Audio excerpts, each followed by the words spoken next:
Hey, it's Georgina Lewis. We're back on Monday nights in December, and we're going to be talking about a couple different projects we have going on. First off, we're going to talk about the supersized tote. So, the supersized tote, you need a pattern for the supersized tote. It is super easy. There are a couple of different things you need to do and learn when you're making this tote, and I'm going to give you some alternative ways to do the inside pockets. So, you know me, I always have to put a little spin on it or make it a little easier for folks. But if you got a kit for me, you've got a couple options. You've got Batiks or you have Artisan. So, the Batiks are wonderful. They're case facet, and I picked two. I picked Batik for my inside lining. So let's talk about the materials you're going to need and some options that you might have when making your tote. The outside, obviously, is going to be a fabric of your choice. I picked this wonderful Batik. Let me just hold that up for you. It looks great. Now, for the inside, the pattern calls for lining, which you can use muslin, and I would recommend that if you just want to go with straight lining because it's durable, and it will hold together, and it's going to really kind of carry that weight. If you want to do something a little more fun, and you got a kit for me, you got this Batik. So this is my inside, but it's also going to be my outside pocket. Now, the pattern tells you how to make straps. Of course, you know my favorite is to find a fun cotton webbing. Ironically, you guys have seen me use this orange before this year when I did the Brandon scuba fabric. But look at that. This is upside down, but check that out. Doesn't that just look amazing together? So this is what I'm going to be using for my straps on this bag. We're going to talk about the inside. If you decide, and you got a kit for me, you got fabric for the inside. However, Batik is not as durable as muslin, so I'm going to recommend that you go ahead and sew on muslin to the back of this inside lining anyway to kind of get a little extra reinforcement. And then I'm not doing a zipper pocket. So I'm going to show you that next week when we assemble it, how you can just do this with straight fabric. But I didn't buy the zipper. And on the inside, it's going to tell you to sew together some lining in 3 parts. And the middle part will have a pocket on it. I'm going to choose not to do that, but instead, just like I always do, I'm going to show you how you can use fabric on the inside and have 3 pockets, 2 in the front and actually 2 on the sides. So I'm going to show you with your scraps how you can take, you got a yard in the front or a yard and a half a yard for the pocket and then a yard for the inside. And with these scraps, you're going to be able to make some cool pockets that are going to sit at the bottom of the inside of that Batik lining. Okay, so let's talk about week 1 and what your homework will be. First, you need to decide what you're going to do on the inside. If you do lining on the inside, then you just want to do muslin, then go ahead and cut to the pattern what those dimensions are. Because it's a paid pattern, we don't give out those directions on the World Wide Web in a video, but instead we just talk about how we might want to assemble alterations. So cut your fabric to the directions of the inside lining.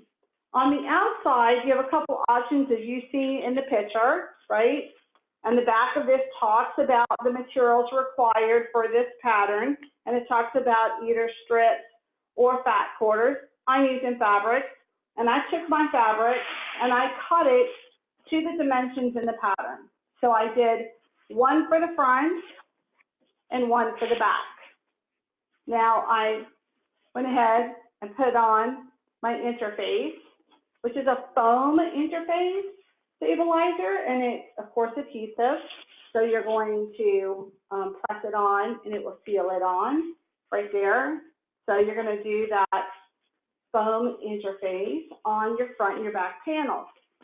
Okay, you're going to figure out which way you want. Maybe you want this to be your outside and the other Batik to be your inside. You need to choose that before you attach the foam stabilizer, because on the other one, you're going to sew the muslin.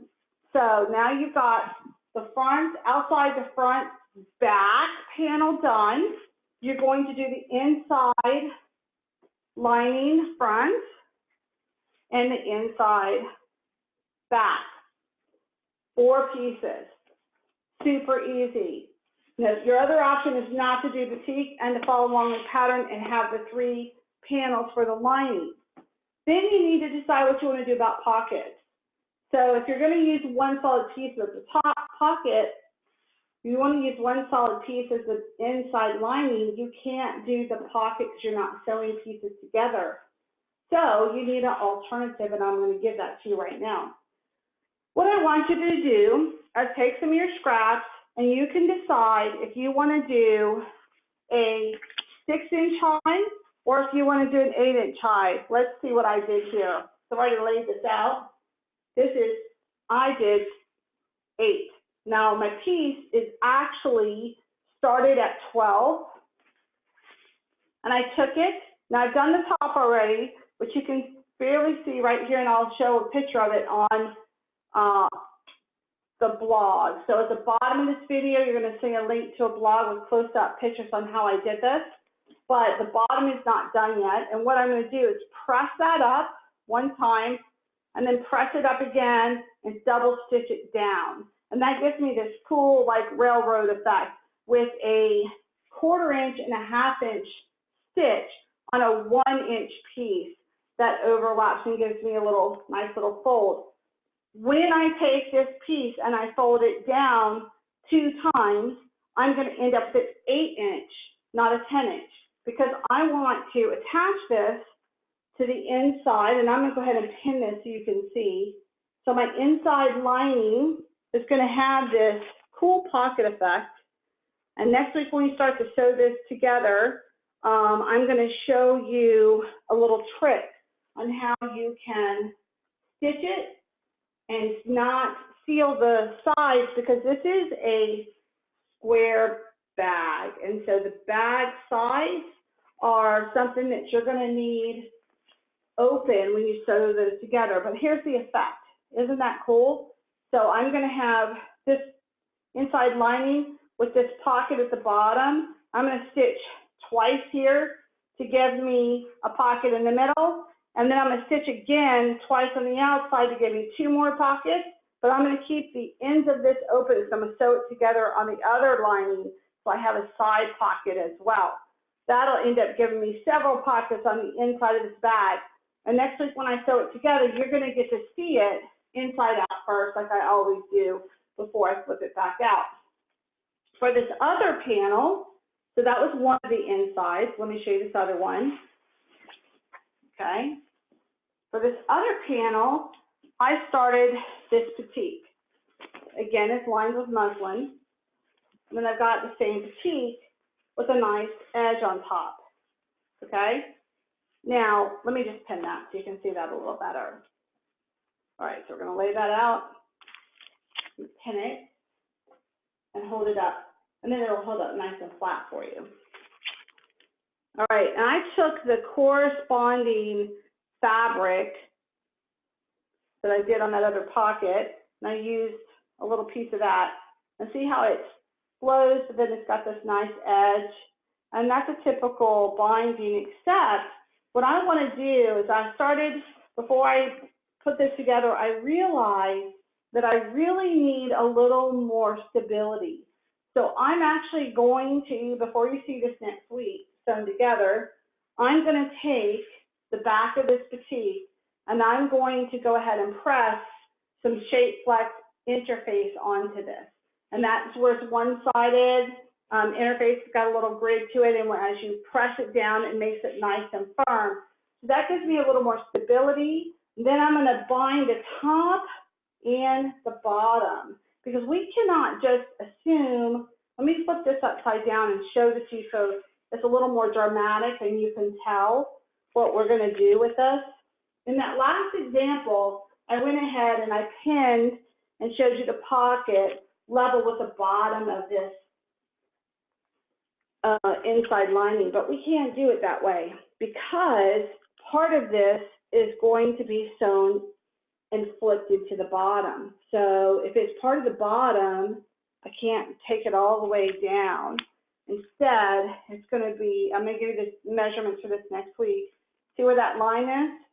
We're going to come up from the bottom, because that piece of it's actually going to sit into the bottom of the bag, okay? So I just want my pocket to be on the side of the bag before I actually get to the inside bottom. So, but go ahead and make your panels. And in your panel, again, you want to do it the same way with the same measurements, or you can even go a little shorter. If you want to start with 8 on one side, have an 8-inch high that folds down to 6, and then you can have a 10-inch high that folds down to 8. That gives you different kinds of dimension of pockets. However, you won't be able to do the side pockets. In order to do the side pockets, these two pieces must be the same size. So you've got to decide that now before you make this. So I'll show you, for example,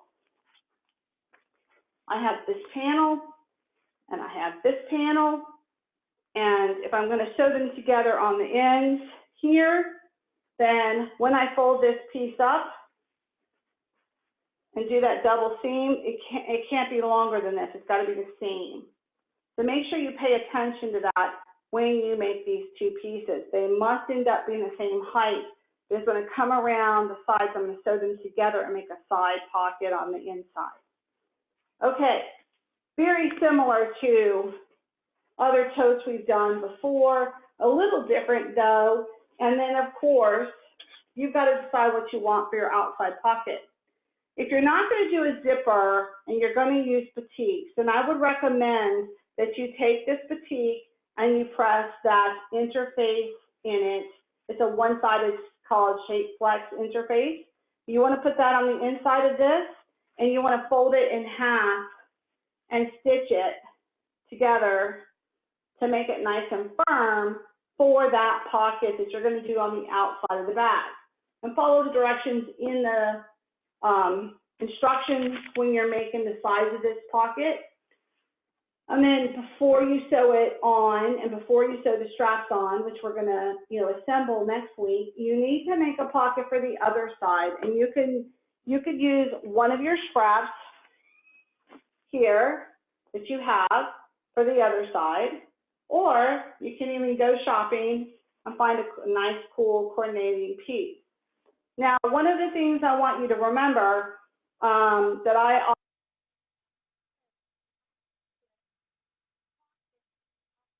to the outside front and the outside back. Remember, what I like to do is take this, and I'm going to make a pocket. I'm going to show you how to make a cool pocket out of this. However, I'm not going to sew the bottom of it. So I'm going to sew it down with the straps. We're going to sew it on both sides of the straps. We're going to make a pocket in the middle. Go ahead and get your back pocket with some interface, but don't actually sew this one together in a square yet. Okay, because just get it the right size, double width, and pressed and ready to go, because we're not going to attach the bottom. We're not going to attach the top, obviously, as a pocket, but we're also not going to attach the bottom. We're going to finish the bottom next week, and I'm going to show you how you can put a handle all the way through. So your job this week is to go ahead and prep your work. Get everything cut out. Get all the pieces decided on. Decide what you want to go pattern on top of patterns and set those and cut them. Prep them with your muslin, prep them with your stabilizer here, and then decide what you're going to do about your straps. Now, the instructions for the pattern give you a great way to make your straps, or you can find some cotton webbing that matches your batik. I'm using this because I think this really makes this one batik pop. Check this out. Hold that up for you. Look how this makes this batik pop. So that's why we decided to go ahead and use this orange. It really helps tone down some of that gold and make it stand out, and then it picks up the orange in this other one, because this is going to be my outside pocket. Okay. That literally took me no more than an hour to get these pieces cut and prepped once I knew what I wanted to do. So that's your homework for this week on this part of the super-sized tote, which is super easy. And next week, after you have these pieces cut, this is the width of your bag. If you're going to do the 3-pocket option to 10 inches high, fold it down and make 8 inches high. Double that if you want them to be the same size on both sides and the side of the bag, and you're done. You're ready to go, and you're ready for next week. Next week, we're going to show you how to stitch that strap on. Remember, if you want to sew ahead, stitch from the bottom up of the bag and bottom up. That is different than what the directions tell you, but I've taken these classes at Market from some great handbag makers, and just to make sure nothing's wonky. If you sew up and then you sew back down, you might see your fabric just be a little off. Make sure nothing's wonky. You always want to sew from the bottom to the top. You want to do that when you do your sides together. You want to do that when you do your top. One more tip, if you decide, which I love this artisan, but if you're going to use Batiks and you're going to use this one, this is great. Make sure when you cut this fabric out from this kit that you cut these out. Look how that's off. But I cut them correctly so that they will match up here. So when I sew the sides together, this is going to look fabulous because the sides match and they line up.